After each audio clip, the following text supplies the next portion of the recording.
Alright, in today's video I'm going to be recommending a Jane Austen book to be paired with a fantasy novel.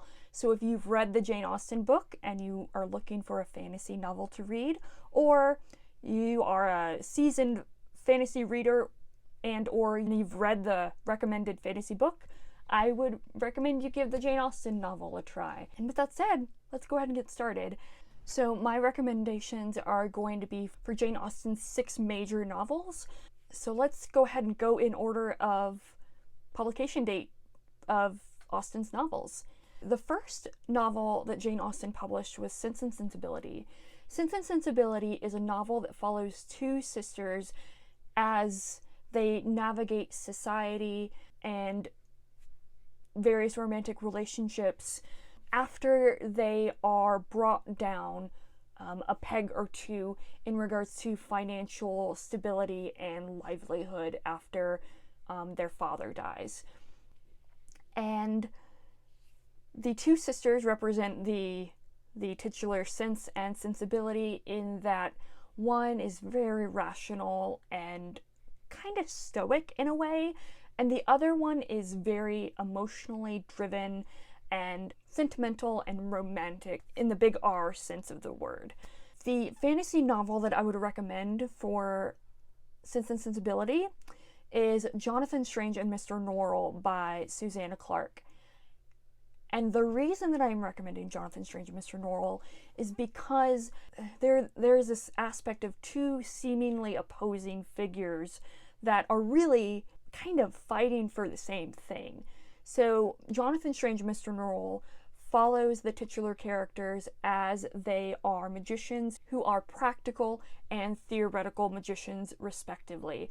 Practical in the sense of actually practicing magic, and theoretical in the sense of being more academic and reading and studying about magic and the history of magic and what magic does. And the book is very large, if you didn't know. It's almost 1,000 pages in some editions, if not more in others. So it's obviously so much more than that. There's a lot to it, and it's actually also very much inspired by Victorian and Regency literature, so I think it's a really good fit. The next novel that Austen published was Pride and Prejudice, which is probably her most famous novel. Probably a lot of people who never read Jane Austen probably know that she wrote Pride and Prejudice. Pride and Prejudice follows Elizabeth Bennet and Mr. Darcy, who are very much at odds with one another. They're 2 characters in different social classes, and these are characters that are very assured of themselves and know themselves and are still at odds with one another because of their pride and their prejudice, and they both kind of inhabit both of those qualities. The fantasy novel that I would recommend for this is The Bear and the Nightingale by Catherine Arden. And the reason that I would recommend this novel, and actually the entire trilogy, but you can read the first novel on its own, is because the main character of Vasya is a very strong-willed woman in a world that is not traditionally kind to women. And she really reminded me of Elizabeth Bennet in just her strong-willedness and self-assurance and her protectiveness of her family. And there is a romantic element that is a kind of tension at odds. The next novel that Austen published was Mansfield Park. And Mansfield Park is very much as the title kind of implies, it is about an estate, a residence called Mansfield Park. But it really follows Fanny Price. And it just follows Fanny as she's living with her relatives at Mansfield Park, and she comes from nothing. Her family doesn't own anything. Her family is very poor, so she's sent off to her rich relatives to live at Mansfield Park to be a companion and hopefully have better opportunities compared to what she would have at home. The fantasy novel that I would recommend is Assassin's Apprentice by Robin Hobb.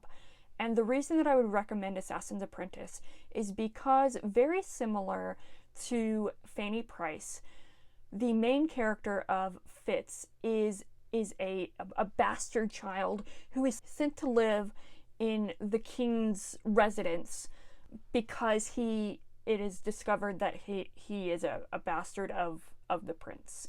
He's also essentially sent to live with rich relatives, and he grew up with nothing. He had nothing.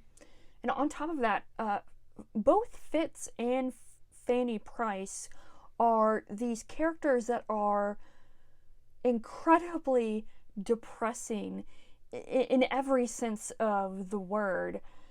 They are both taken advantage of, and they have really no power in their lives. But the only difference here is that Fanny Price, while she realizes her status, she maintains this sense of moral code and value, where Fitz, he's just, you need sertraline to be in Fitz's head. But also, on top of that, through these characters and through these respective novels, you see this incredibly wider world and cruel world, and you get these interactions with secondary characters that are really just full and complex, really, really well done character work, in my opinion, for obviously both Austen and Hobb.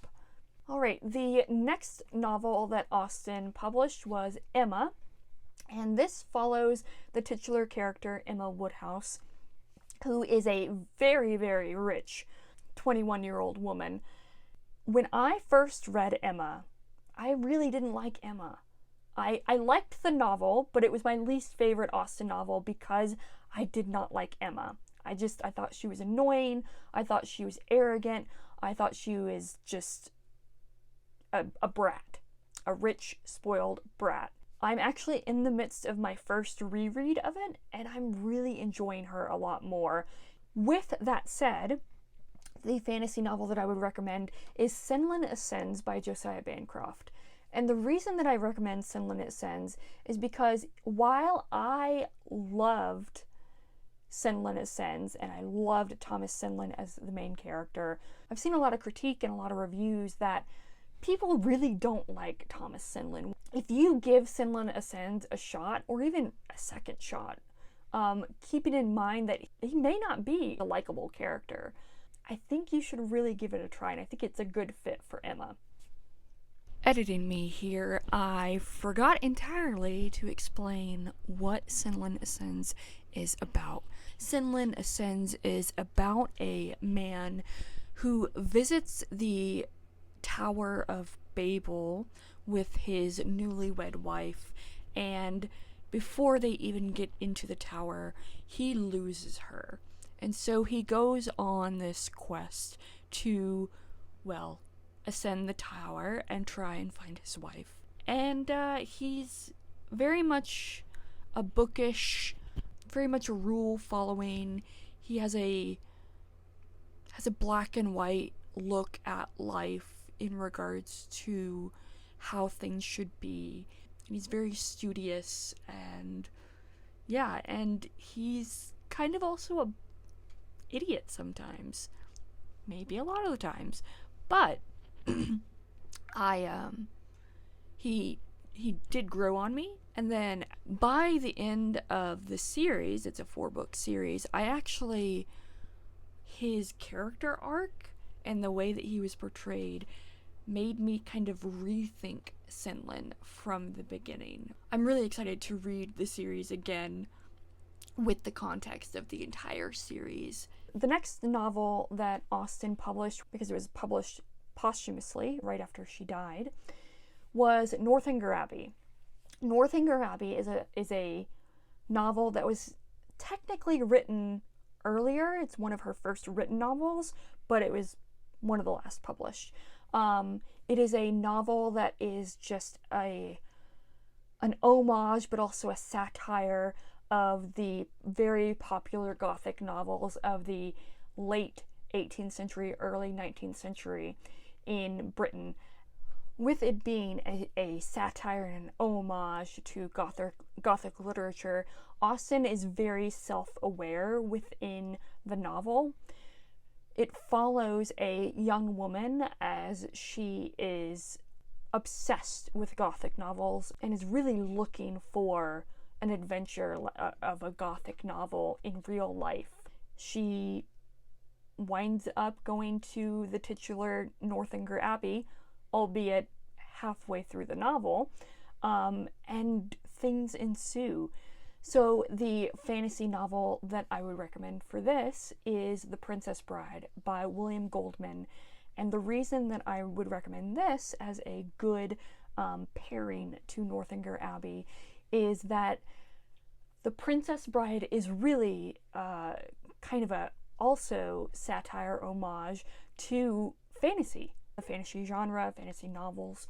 And the novel itself has a lot of biting wit, and there's even an authorial insert of William Goldman in the text, a fictionalized version of himself that's providing commentary throughout the novel, on the novel itself. It's so good. If you don't know what The Princess Bride is, I don't know what to tell you, because it is a classic.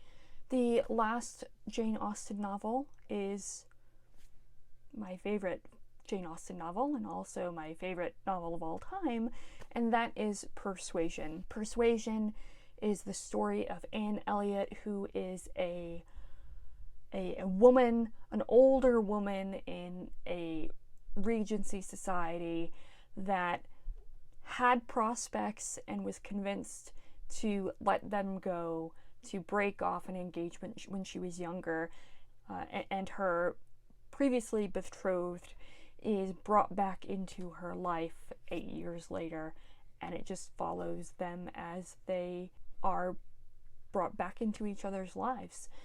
And I actually don't have a fantasy book recommendation for this novel, and that's because I think because Persuasion is just so close to my heart and just my love for it, I truly struggled and still struggle to find a fantasy novel that I think is worthy of being placed alongside Persuasion.